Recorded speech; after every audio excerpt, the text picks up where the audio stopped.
When I look at what the Bible actually says about immigration, I don't see political talking points. I see warnings about power, exploitation, and how the vulnerable are treated.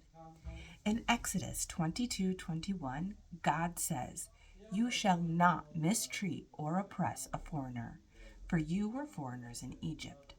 That wasn't about modern border policy. It was about not taking advantage of someone because they lack protection or status.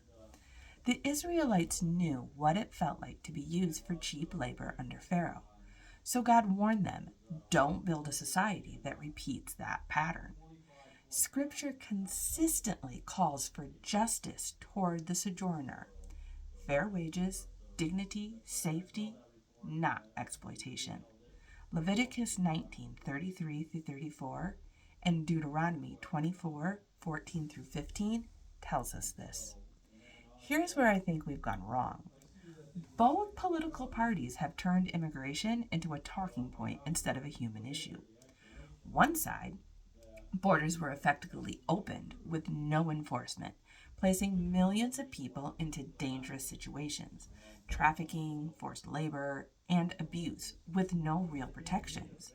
On the other side, we're seeing sweeping enforcement tactics that ignore constitutional rights, stopping people without probable cause, demanding papers, which also violates justice.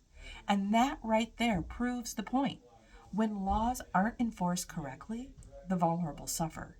And when laws are enforced unjustly, the vulnerable still suffer. Meanwhile, the people with power, the corporations, the trafficker, the lobbyist, they benefit. Cheap labor becomes acceptable, exploitation becomes normalized, and immigrants are reduced to a workforce instead of treated as people. The Bible does not call us to chaos or cruelty. It calls us to righteous laws and just enforcement.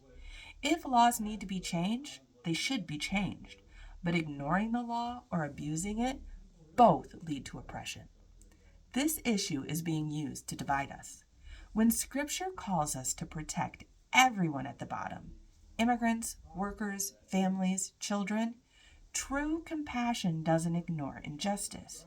True justice doesn't exploit mercy. And that's the balance the Bible actually teaches.